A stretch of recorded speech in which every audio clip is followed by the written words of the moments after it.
And welcome again to I Love Black People. Thank you so much for this journey and allowing us another opportunity to share some amazing and dynamic information from a brother that's actually doing the hard work that we deserve. As your host, Sinclair Skinner, co-founder I Love Black People, it's important for us to make sure we bring people to you that can help you understand what's going on right now in our community. Become a Prime member today by visiting iloveblackpeople.com and receive our free I Love Black People t-shirt, Black Survival Guide, and become a part of our I Love Black People network, which comes with a Global Safety Toolkit, Nomad Health Insurance, Pan-African certification classes, and so much more. Go to iloveblackpeople.com now. And we've been blessed to have an incredible brother, your brother, my brother, Jarrett Smith. Welcome, Jarrett Smith. Thank you for coming to I Love Black People. Brother Skinner, thank you so much for the invitation to join you and your audience today. Let me just give a little background on myself. I'm a 5-term council member in Tacoma Park, Maryland. For those paying attention, that's Maryland's 8th district with Jamie Raskin. I'm also a fellow at Network Lobby for Catholic Social Justice. We are a very liberal, progressive organization. And while at Network Lobby, I have a portfolio that I actually have to go and lobby on Capitol Hill and the administration, and includes broadband, housing, and H.R. 40. H.R. 40 is the reparations bill that has been in the House for the last 32 years. Now, let me say that again, 32 years. Wow. And it has not received a vote on the House floor. The bill was initially introduced by a good brother named Congressman John Conyers from Michigan. I know your audience is familiar with Congressman Conyers. He was a big supporter of Black folks.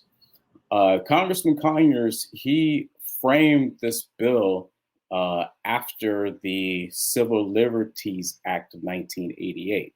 That was the bill that gave reparations to our Japanese brothers and sisters after their internment in America. Let me say that again. This is their internment in some other country. This is their internment in America. And these folks were US citizens, okay?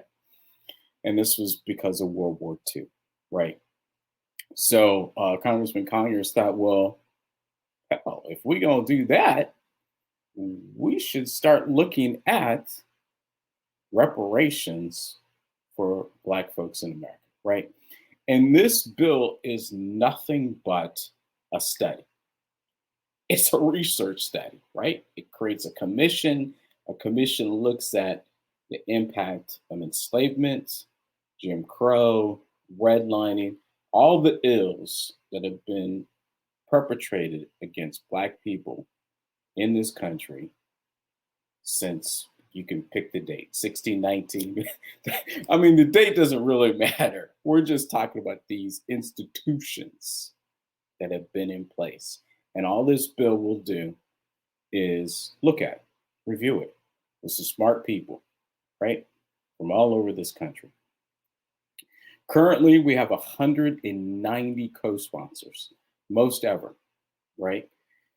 We have 22 senators that have co-sponsored. The lead sponsor is Congresswoman Sheila Jackson Lee out of Texas. Congresswoman Lee has been doing great work, yeoman work. She's been out there, pushing this bill. We had the big remembering in Tulsa about all the atrocities that were committed against, a previous generation of Black folks just trying to do better. She talked about this bill. She talked about this bill with people that were other members of the Congressional Black Caucus that may not have co-sponsored. She talked about this bill with members of the president's administration.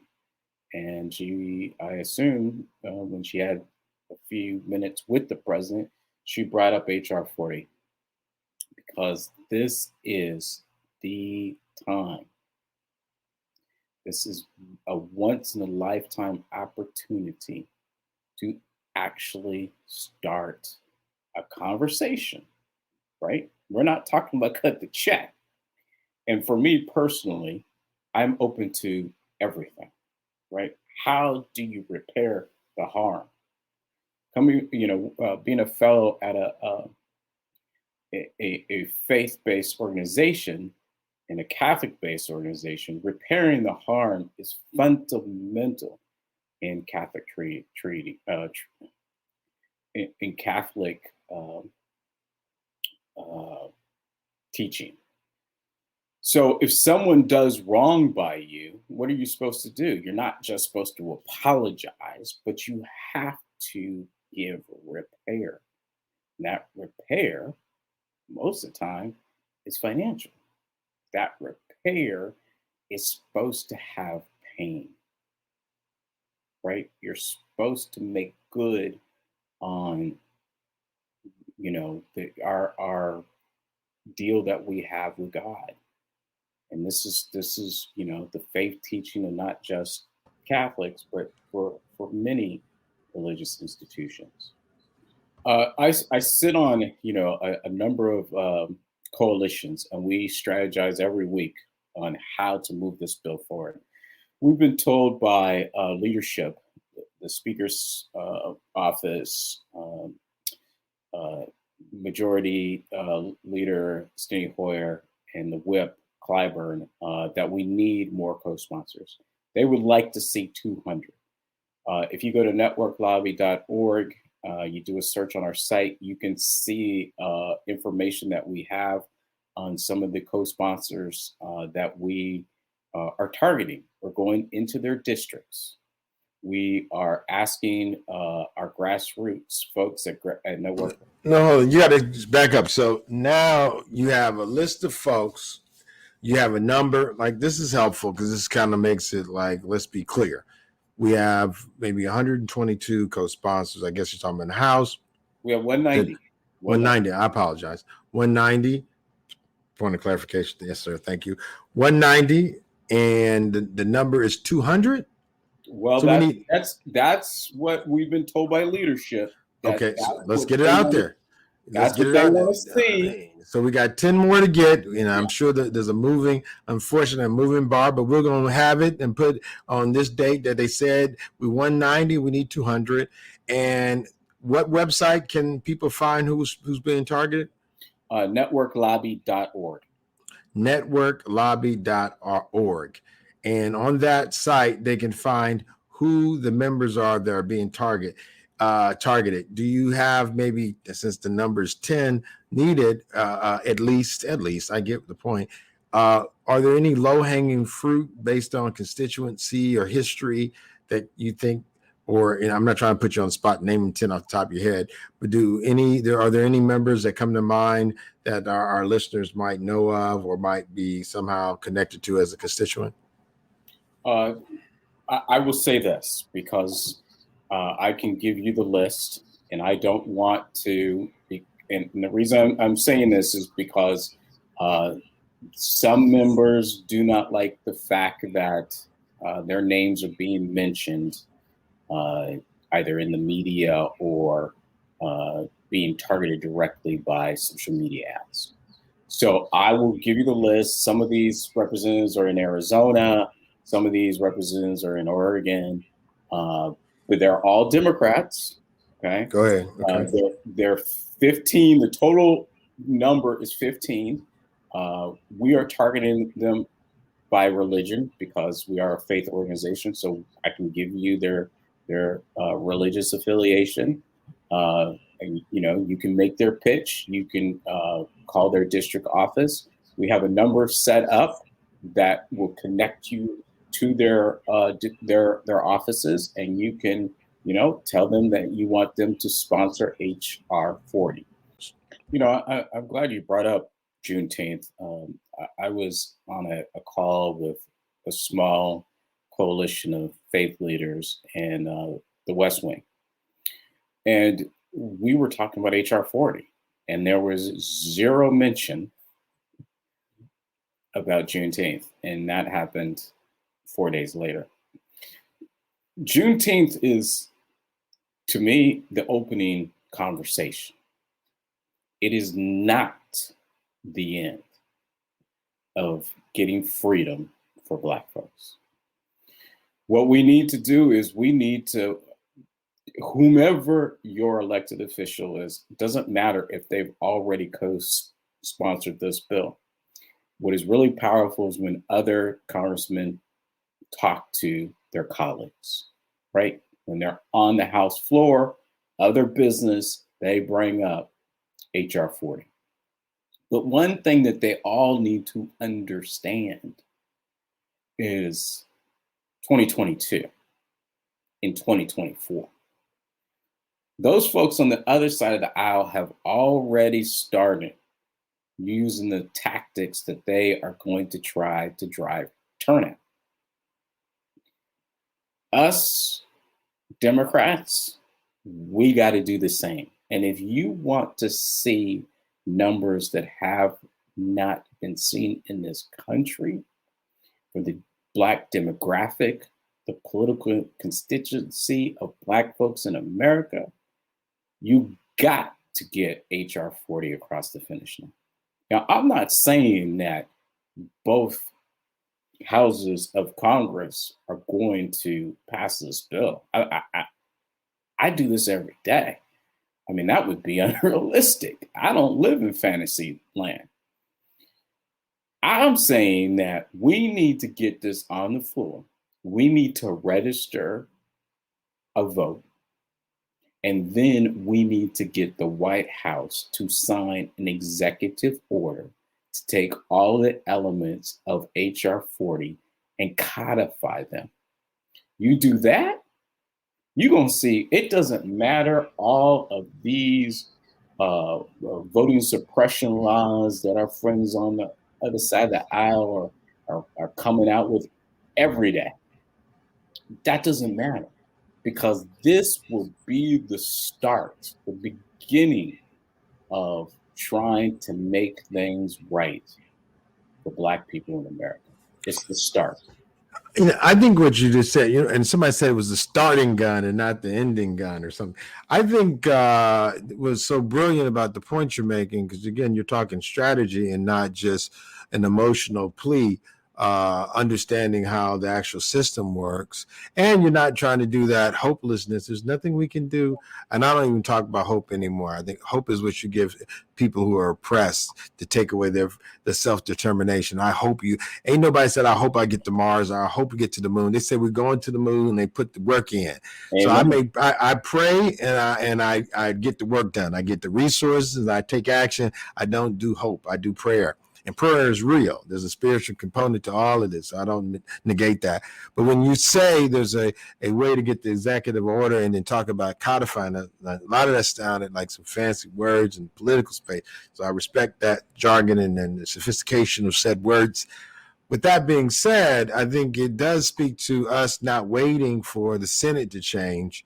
And I think you even make a better nexus.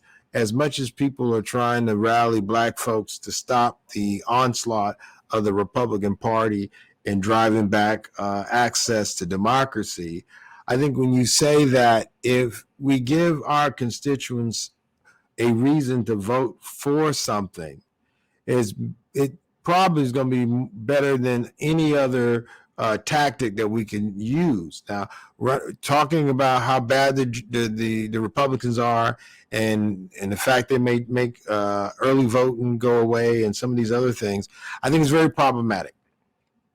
But I think the point you're making, and it's something that's being lost, I think, in this conversation, is that telling Black folks to fight for voting when after the votes are made, we're not able to get our agendas taken care of is problematic.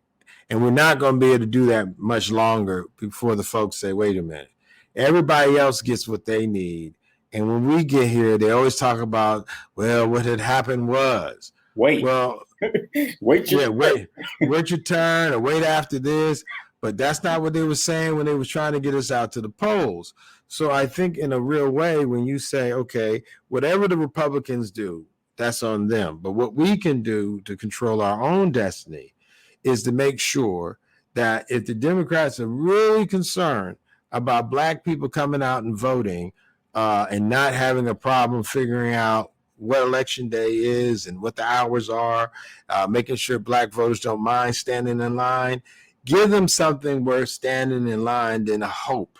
Yes. We're not doing hope no more. Right. You better show me something. I'm originally from St. Louis, and the show me state. Now all this keep hope alive and audacity of hope. Look, that hope is a lot of smoke. We need some real, and we need results.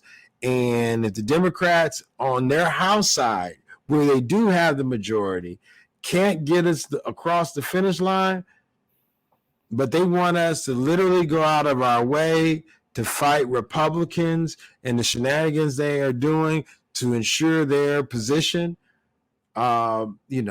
Politics is about, power and results. So if we can't get the results from the folks we did vote for out of Congress, then we're really seeing something happen. And I think you're really making a connection to something that speaks to a level of political maturity that we have to have when having these conversations, so we're not being exploited by one party over the other for them to get favors for themselves at the expense of us in our names. We're doing it for you because they're attacking Black vote.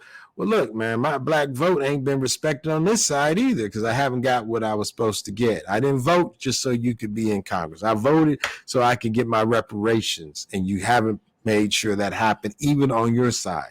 Now, what did the Republicans do to cause that? I think you're making some incredible dot connections, good brother Smith. So what do you see as a way forward timeline goes? So you spoke about these 10, not to name names, but they can go to the website. Make sure you say that again and reach out and call them. We get it passed in the House. It's uphill battle in the Senate, but we still do what we do there. It's an executive order. It gets codified. Latest out timeline-wise. How do you see this getting down? Good brother Skinner, this is go time. We have zero time for playing error. We got to get this vote before the end of July. Okay, why do you say it before the end of July?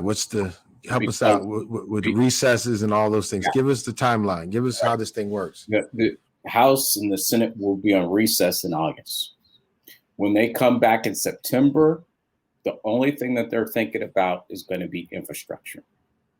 Because I'm going to other meetings, with on the big committees, Financial Services Committee that's chaired by our good friend, Congressman Waters, Senator Sanders Committee. So those are the committees that are going to control, budget reconciliation for the infrastructure bill.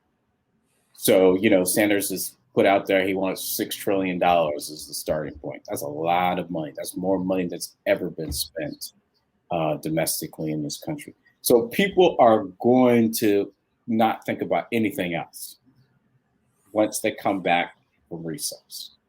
So we have to. This is a red line. This isn't like, we're going to talk about this in October and November. No, we need to get this done by the end of July. Okay, but if that's the case, it seems like there's a conversation about voter rights in these jurisdictions, but I don't hear them talking about reparations. Well, look, and I'm glad you brought that up. Part of it is on the faith side, I will say the faith tables I'm at, people, different organizations, whether it's our Jewish brothers and sisters, whether it's, Baptists, it doesn't matter, right? We are out there fighting to push for H.R. 4. Now, there are other people that aren't touching it. They are not bringing it up, right? There are a lot of white people that are at these tables that are trying to push H.R. 40, right? But some of our Black brothers and sisters that you see on TV every night, they know what's going on because we are sending information to everybody about what we are doing, about the priority of H.R. 40, about where we are, because the Judiciary Committee, and I'm sorry I didn't mention this earlier, but the Judiciary Committee had a vote. They voted H.R. 40 out of committee. That's never happened before. Go ahead. Never happened before. So the next step is for it to go to the floor. It can't, Clyburn is not going to take it to the floor if it doesn't have the votes, right? So right. No, you said white, right. So why can't he take it to the floor without the votes? Because Clyburn, Speaker Pelosi, they want to win, right? I think, and I'm not saying that they are against H.R. 40. I'm not saying that. I'm just saying as political creatures, they want a win, and they know that something like H.R. 40 is a legacy bill. Okay, so why aren't they whipping people into shape? I'm trying to use my political term. Why aren't they whipping folks? What's the deal, pickle? Yeah, that's an excellent question because we asked the same question. Okay, let me say another way. What's on the floor that's ahead of time-wise and as urgent or as close to legacy, more so than H.R. 40? Now, I think you spoke about the infrastructure, which is kind of being negotiated, and you're saying that's going to be a big push in September. On the docket now, from now to July, what's competing for oxygen with H.R. 40? Infrastructure. But the reason why I say infrastructure, it's because it's at the committee level, right? And the committees are controlled by the Speaker and by Schumer. Okay, but we've made it out of the committees. So I'm saying, what's on the floor? What's on the floor competing with like presidents or priority on the floor now? Not that's still trying to get worked out of committee. What's on the floor that's like actually more of an urgent issue right now? S1, the For the People Act, but that's a Senate issue. So for honestly. There's nothing other than trying to put together a reconciliation bill for infrastructure. There's no, bruh. We got to get this out and voted out the floor. We got to get it voted. What's the word? Voted out of the House? I guess out of the House or out of get out of the House. We got to have a floor vote in the House.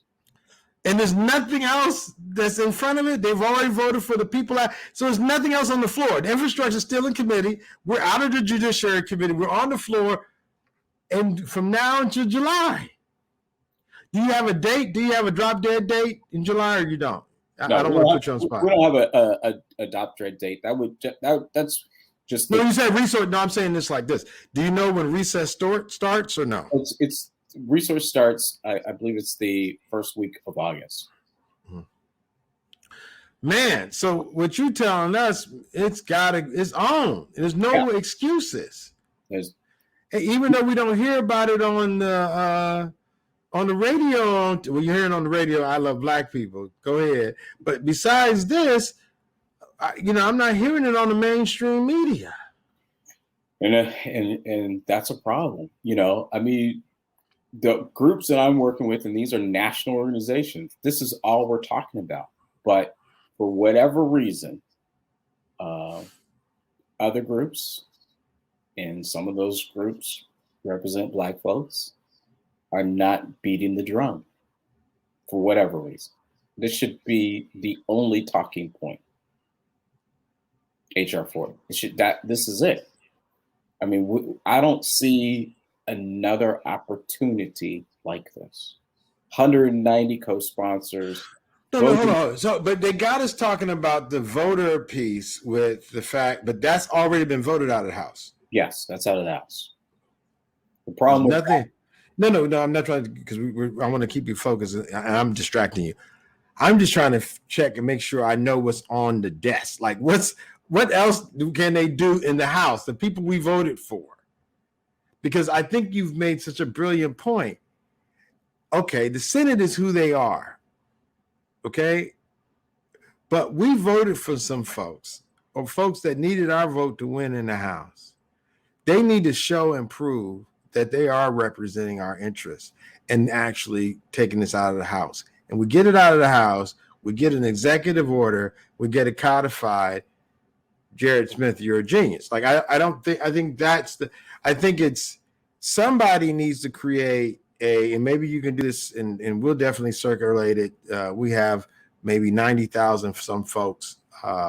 It'd be great if we had like a infograph, like with, D-Day or the date, like by July 30th, and then starting here, this is what needs to happen, and be clear why it is, and then show maybe recess, and then on the other side, infrastructure only, and then literally say, look, between now and say literally there's nothing else on the floor that has had this long and that has this amount of legacy attached to it that has to be passed, not by the Republicans, but by our own Democrats.